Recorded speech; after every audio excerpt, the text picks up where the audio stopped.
hari ini, Dek? Jadi hari ini kita lebih fokus ke RKUHP.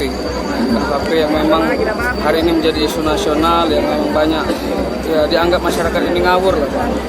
Kita semua juga secara masyarakat awam ini melihat kasat mata aja RKUHP itu udah nggak masuk akal itu kan. Makanya kita hari ini bergerak dari hati kawan-kawan UIN dan Fatah khususnya sekitar 4.000 massa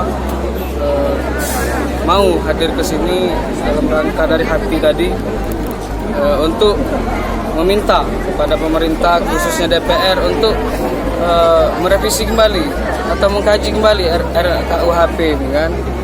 Poin mana yang ngawur? Sebenarnya banyak, cuman sebagai contoh itu ada kayak misal kalau seandainya milik hewan peliharaannya itu merusak tanaman orang lain, maka ini yang ini terkena hukuman, pemiliknya terkena hukuman. Itu aja salah satu. Soal KPK? Soal KPK ya kita cuman bagian revisi undang-undang KPK memang hari ini sudah disahkan, namun kita juga mengingatkan kembali pada DPR karena kemarin DPR ini kan kami belum sempat ketemu. Maka hari ini kami sekaligus sedikit menyinggung DPR masalah KPK. Kita minta untuk merevisi kembali undang-undang KPK yang hari ini dinilai melemahkan oleh masyarakat. Aksi apa saja yang dilakukan hari ini selain long march dari kampus kalian ke sini? Apalagi, Dek? Jadi tadi kami long march jalan kaki rame-rame, jalan bersama dari kampus UIN dan Fatah menuju DPRD. Kemudian kita nanti setelah ini kita menunggu dari DPRD provinsi untuk menyambut kami, untuk menanggapi daripada sebagaimana tuntutan kami, baru kami bisa.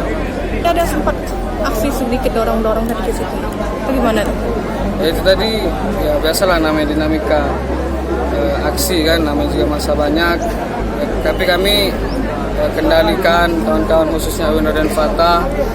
Kami kawal terus, ini kami niatkan aksi damai sebagai penyampaian aspirasi kami, penyampaian aspirasi rakyat. Kami selaku mahasiswa yang notabene sebagai agent of change, social control and iron stock, maka kami hari ini harus turun jalan menyampaikan aspirasi. Jadi aksi ini baru akan stop setelah ada perwakilan dari DPRD yang menemui kalian?